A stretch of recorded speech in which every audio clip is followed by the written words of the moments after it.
Alright, well, Halloween is coming. November makes 1 year my truck caught on fire. My mistake partially. And I've been putting it off. So let's do this. I got a list here. Let's start off with this. Let's not catch the truck on fire again. Alright. Tail light harness. Loom melted. Replaced. Electrical fuel pump wire. Small melt. Shrink tube. Alright, that's done. Fuel gauge harness. Screwed. It's melted. Needs cab plug and under hood wires. Engine harness, loom melted, looks good, cleaned off, burnt loom, electrical tape and loom.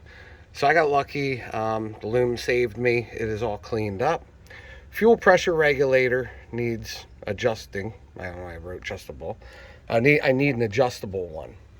Fuel lines. Return is loose, most likely feed a fire. So I use these screw-in type, and I couldn't get a wrench in there to tighten it, and I think that might be it. I'll show you that in a second. Mechanical oil gauge. Need 1/8 NTP hardline, have plastic, but fire hazard question mark. So a friend of mine gave me a copper. Hopefully he's going to swing over and show me how to run this thing. I've never messed with that. Coil packs. Cylinder 7's toast. Arc to my fuel leak question mark. Obviously, check its plug and replace.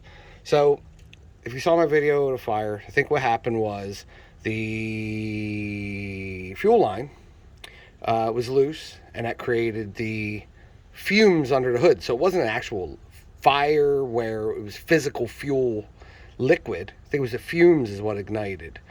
And the coil packs were old. The engine has 120,000 miles on it. So they were that flaky, crusty coil packs. So I replaced the coil packs. I found them on Amazon. They were fairly cheap, but a guy with an 8.1 said he said that he used them and they worked fine. As you can see, coil packs are replaced, so we're good there. I got my copper line back there. I just got to figure out how to run it. It is connected. The plug I was talking about is right there. All right, so that's that. Let's come in here. I'll show you the harness. So like I said, this is the original loom that the guy that redid the harness for me used, and it melted and did wonders. So what I did was I had this other hard plastic loom, and I used it, and where I had to, I just electrical taped up wires as well. So all the connectors seem good. I just gotta get this back under the hood, and ECM, ECU.